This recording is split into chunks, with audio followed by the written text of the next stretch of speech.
Hi, I'm Renée Slegers, head coach of Arsenal, and I'm looking back at some of my memories in football. Yeah, it's in the Dutch national team shirt. I'm not sure if this is in one of my youth games or if it's close to my debut for the first team. Do you know? Yeah, so it's 2009, so it would have been close to your debut. Yeah, I went through all the youth national teams, but then I think I didn't really make the final step to the first team, and I really had to make a decision in my life. I was studying as well, and I had to make a decision: do I want to go and be determined about my football, or do I want to do something else? And I think at that point, this is before I made that decision, because I was in and out of the first team. I was in the squad, must have been 2009, as an extra player in the squad for the Euros in Finland. The player I was in the squad for got back from injury right before the start of the tournament, so I left the squad right before it started. And I think that was for me a crucial point. So somehow that changed something in my mindset, and I did quite well for my club those couple of months after, and that's when I think I took more of a permanent spot in the national team. It's fun to see. That's me at Djurgården in Stockholm, Sweden. That's part of my journey. So my determination of going and try to get the best out of my career as a footballer. And back then, I think it must have been 2011, 12. The Swedish league was very strong, and I decided to go. And there was no agents at the time. There was no contacts between clubs in the Netherlands where I played and Sweden. So I went there. A friend of mine played in Stockholm for another club, and I went there and went for a trial, and they offered me a contract, and that was my first full-time contract ever as a footballer. So that was a big step for me as well. And I think what happened there, the game was more physical in Sweden. All of a sudden I had to do gym training, which we didn't do at all in the Netherlands. So I got much stronger and faster. Unfortunately, I got injured at the end of my first season. But yeah, that's been a great time for me, and that was my step to Sweden. I ended up living in Sweden for 12 years. Yeah. That is a picture of us. I don't know what game it is. It's a picture of... This is the starting 11 before the World Cup qualifier against Greece in 2013. All right. Yeah, you see, you probably recognize a couple of players. Obviously, Viv Miedema. I think when I was at my best, I played in the 10 role for the Netherlands, and together with Viv, we had some fun playing together. Very intelligent player, so it was a joy to play behind her. And I was still quite young here, I think, or I must have been around 24, 25. Yeah. I'm sad still that I had to stop playing early because of injuries, because I think at that point in my career I was really trying to grow towards the player I could be, and I'm happy with where I am, and I appreciate life just takes turns, but it would have been fun to see where I could have gone if I could have played for a longer time. But it was always an honor to play for the Netherlands. I scroll on to the next picture. No idea what game that is. This was a friendly against Northern Ireland, also in 2013. I have no memories of that game. I'm very sorry. I have number 8, and in the Netherlands, we didn't have our own numbers in the national team, so we would have the number you're wearing. That's the position you're going to play in. So I must have been playing as an 8 in that game. We would always play with 3 midfielders. So more the role of the box-to-box midfielder, and I think I enjoyed that role a lot. I had to develop my defensive game. I think I've grown up playing with boys until I was 17, and it helped me in my 1v1, both attacking and defending, because it was 1v1 all over the pitch, and the boys were very physical and big, especially at the end of my time with the boys. And that's connected to my time in Sweden as well. I really learned things about collective defending, and that's a very strong value in the Swedish teams, and that's where I learned to defend. So just going back to, I was playing the 8-to-8 box midfielder. Probably the coaches had been feedbacking me on you need to do better in your defensive positioning. That is our we won the league with Linköping 2016. Yeah, it's if you have a close look, there's a plenty of top players in that team who I think after that season or the season after they all went out to big teams in Europe. So you can see Claudia Neto from Portugal, Jonna Andersson who played for Chelsea, you see Magdalena Eriksson, Pernilla Harder, Stina is there, Stina Blackstenius, I've played with her. Plenty others, Fridolina Rolfö, Rosengård, or at the time LDB Malmö, they were always the big team in Sweden at the time. And I think what Martin Sjögren did when he took over the Linköping team, he recruited a lot of young talented players in Sweden and built something over a couple of years. So I think he started to do this at when I came, that was his first season, 2013 I think it was. And we won the league in 2016, so it took us a couple of years to build, but that was part of the plan. So I'm very impressed with how he built the squad and how he had patience and how he built us towards winning the league. So it was a fantastic journey. So yeah, very good memories. Who came up with the hats that you're wearing? Yeah, I don't know, but that's all winning teams in Sweden. When you win the league, you get a golden hat. I have no idea where it comes from. Maybe someone else can answer the question, but it's a nice little tradition. Yeah, this picture, it's my last game I've ever played.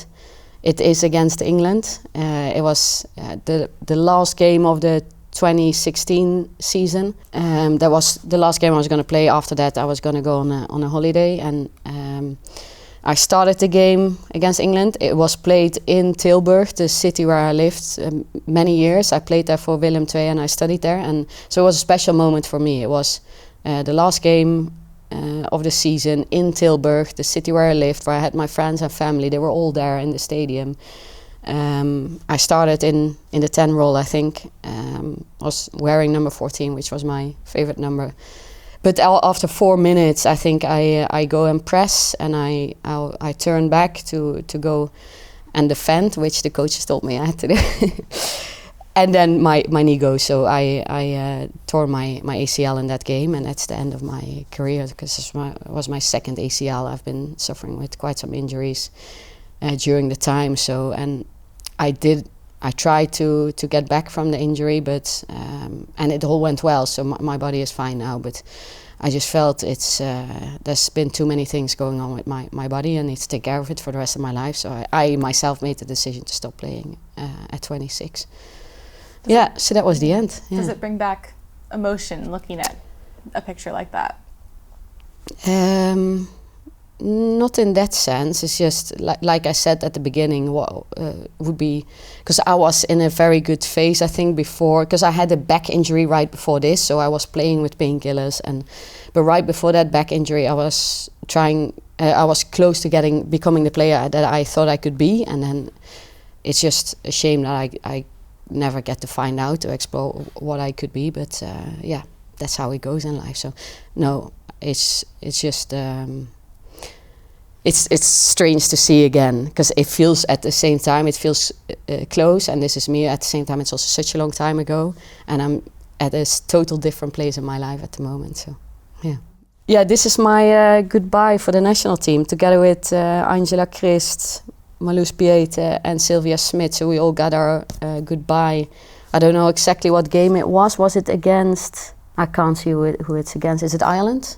Netherlands I think it was Ireland? Ireland again. Yeah. There was quite a few pictures we found that seemed to play Ireland a lot. Yeah, for some reason. So that was the end. And if you see that where I started in my national team career, and the pitches we played at, and the everything around it, if you already see the background, you see the fans in the stadium, the game has grown so fast, I think. And it was a lovely goodbye. It was nice to walk around the pitch with the girls, and I'm very proud of everything they achieved. So because they won the Euros, so I got injured at the end of the 2016 season. Sarina Wiegman took over as a national team coach. And then the summer after, so that's 6 months later, they played the Euros in the Netherlands, and they went winning. So I was very, very happy for the girls, very proud.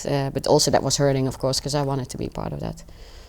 Yeah, here, this is me, must be for Rosengård, down the sideline somewhere in Sweden.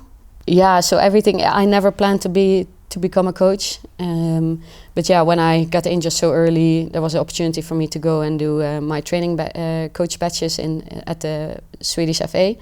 Went to do that, and then it all went really fast. So there was a club asking me if I wanted to come and play for them after my return to play, but I decided there to not come back and play. So they asked me, do you want to come and coach our under-19 team instead? And that's what I did. It was fantastic. It was a very talented group of players. They were very young. We went and won the under-19 league in Sweden, and then I got asked if I could become the coach for the first team, and that's what I did. It's been a roller coaster in my career, because that year it was another team from Malmö, not Rosengård. But that year I took over. I think we played some good football, but we lost. We relegated from the league with goal difference, I think, at the last match day. So in minute 70 we were still fine. We were in the league, but then the other team, I think, scored a goal and we were relegated. So it wasn't one goal difference. So that's it's all part of the journey, and that's I'm bringing that all with me. After that, they stopped with their women's team in the club, and Rosengård contacted me and asked if I wanted to become the coach for their reserves team, and that was a great year as well, or 1.5 years. It was a fusion of their reserves team and the under-19 team. So it was a very big squad with a very wide ambitions. So the contrast between the players was very big. But it was a fantastic year from learning about group dynamics, learning about leadership, and we were successful as well. So it was a great time, and that's the part I can miss sometimes now in a coaching role. We were so close with the girls, and we were driving minibuses to away games. We put the music on, and we had to do everything, the laundry, everything. But I appreciate that time a lot. It was a great time. Yeah, and then moving on to Rosengård first team, which was a very inspiring time for me as well. So got to work with great players, with great leadership, great colleagues, a lot of pressure on us to win things. We did that. So yeah, great time. Jonas, this is the next picture. Jonas asked me to come and assist him at Arsenal, and I felt that's the perfect step for me and the perfect role that I want to be in. Go to Arsenal, where I've played here in the 1 year at the academy. It's a special club for me, and the growth of the women's game, especially in England. So it was a great opportunity, and I'm happy I did it, of course. And this picture of me and Jonas, I think it's my first training even with the team. We are in Linköping, so there was also kind of a cycle getting closed. I had a real good time here in my role, working individually with the players, helping Jonas and Aaron with the team, and that was a great time for me. And then when Jonas unexpectedly left, I've learned a lot of things of him, and he's been great with me. He's helped me with a lot of things already. In Sweden we worked together at the same club, and then here as well. So then this ask of the club to serve the club,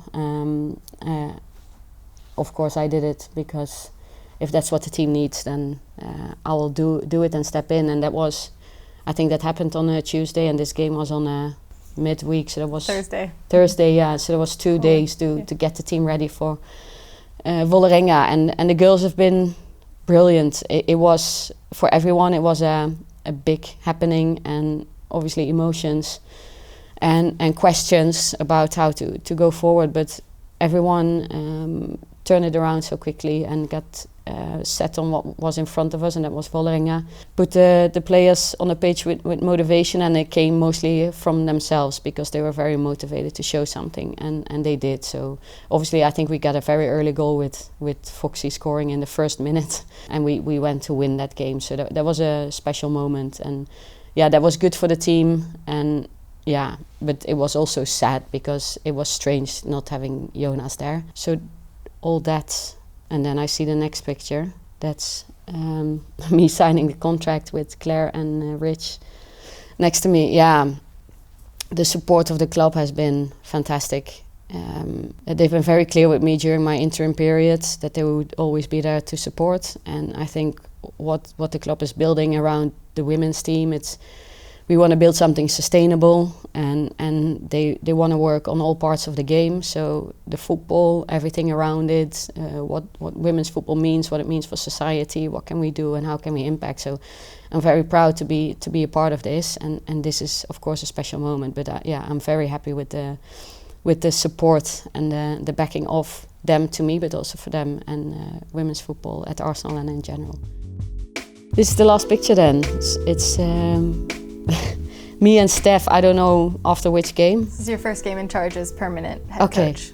Crystal Palace, yeah. Our first game after break was going to be Bristol, but that game got cancelled. So this was our first game, and we win 5-0. And I think I've been saying it, we put high value on our defensive organisation and clean sheet. So we are mostly very happy with the clean sheet, but we also score different types of goals in that game. It was a great start, and you see here I'm very happy for the girls, of course, because I know I've been a player. I know what football means to them, and the most fun part is to actually play it and enjoy it and be on the pitch and compete. And I can't do that. I'm in another role now, but I know how fun it is for the players. So I just get genuinely happy for the players when things go well and they develop and they make steps. So yeah, it's a nice picture. So here we are.